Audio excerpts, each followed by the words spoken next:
What's up, Saints and Aints? Welcome back to another episode of Music and Makeup. This episode, we're going to celebrate the 21st anniversary of Madvillainy by MF DOOM and Madlib. And on the makeup, I'm trying new products from Juvia's Place and Morphe. So without further ado, let's get into it. My favorite MF DOOM album, Madvillainy, recently turned 21.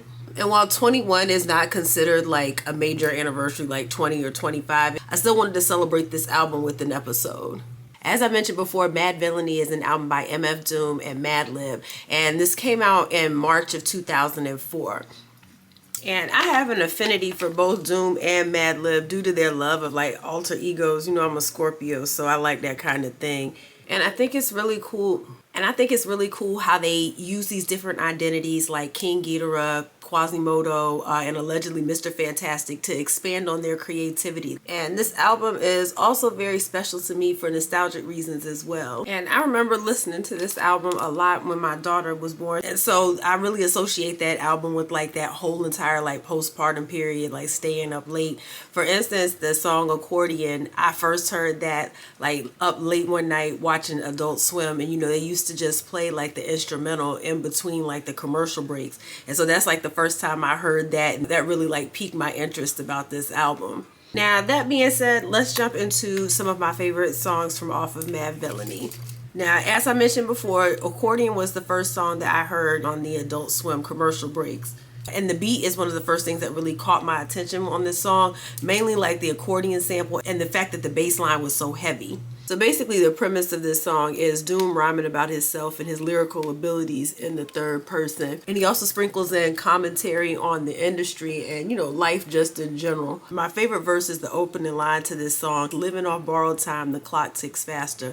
That'll be the hour they knock the slick blaster. Dick Dastardly and Muttley with the sick laughter." And that line references Dick Dastardly and Muttley, and that's from the old Hanna-Barbera cartoon Wacky Races. And Muttley is this dog who would do this funny little laugh. He was the sidekick to Dick Dastardly, and he would do this little funny little laugh whenever they would pull off some kind of dastardly deed. So that was a nice reference, a nice little throwback. Meat Grinder is another song that I liked from off of this album. Not so much for the lyrics, but for the production. The song starts off with this very drum and horn heavy beat. Then the beat flips into like a more mellow vibe with like maracas and cymbals. And again, that same heavy bass line. Great Day is my go-to song when I want to start my day off with good energy. But the opening line in itself is an affirmation. It looks like it's going to be a great day today to get some fresh air like a stray on a straightaway. And it's just like, it's going to be a good day to get out, get some exercise, touch grass. You know, we could use a little of that now. And the song really has like this whole playful narrative type vibe. Like the verse, "Looky here, it's just the way the cookie tears get hurt and mangled like Kurt Angle's rookie year."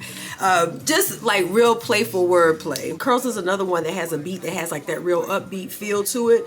The best way I could describe it is that the beat feels like flying, and the organ gives it this old soap opera radio show type feeling, especially how it plays out like at the end. My favorite verse on this song is, "His life is like a folklore legend. Why you so stiff you need to smoke more, brethren. Instead of trying to riff with the broke war veterans, Spliff made him swore he saw heaven, now he's 7. Just one of my favorite lines. He was also telling a story within this song, but that particular verse I liked the most. I felt like he just found his pocket when was on a roll there. Now, Shadow of Tomorrow featuring Quasimodo, that was one that was a frequent on all of my running playlists back when I was in my half marathoner era. I love the clip that was placed in there from Sun Ra's movie Place in Space. If you have not had a chance to check it out, it is on Tubi. It is one of my favorite old school movies to watch.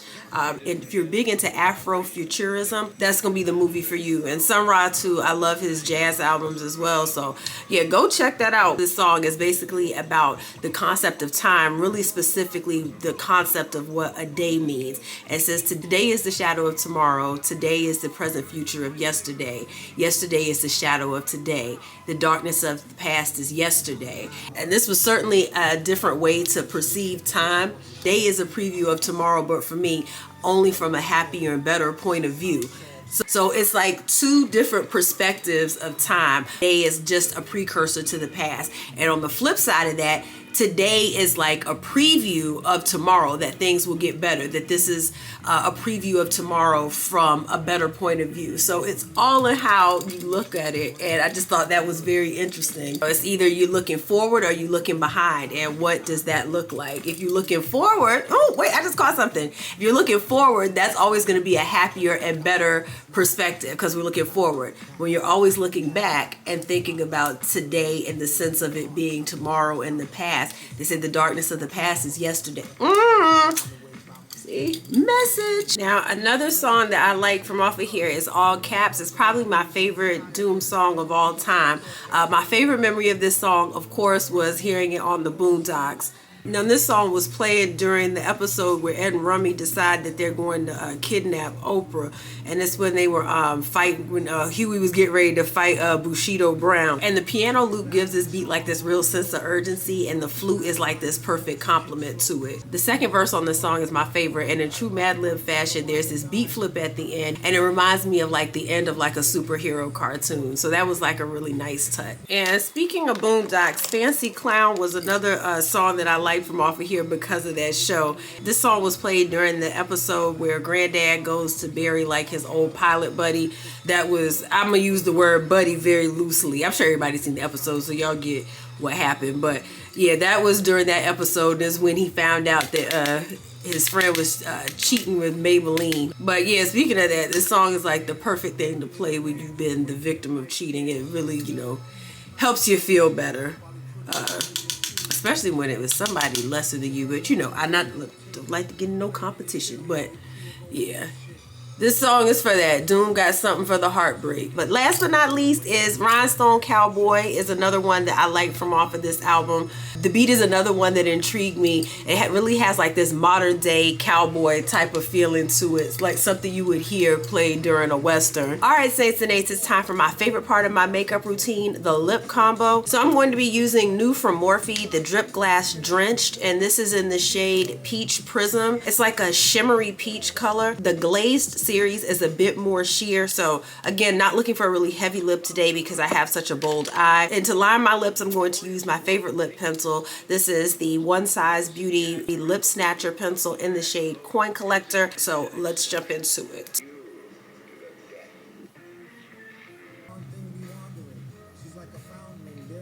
So this is the lip glass. This is my first time really seeing it. It's a nice little orange color. That's it right there. Okay, it is very sheer. It is very sheer. Okay, I like it. It's like I said, it's a little sheer, but this is the Drenched series. It's not supposed to give like a lot of coverage. Now I'm gonna go around as promised with the NYX Butter Gloss in the shade Lava Cake. Alright, Saints and Aints, this is the final look. I had a great time discussing MF Doom and Madlib's album Madvillainy. The music that was discussed and the makeup that was used is all tagged in the description box. Make sure you like and subscribe for more for the latest in music and makeup. Till next time, Saints and Aints, love you, bye!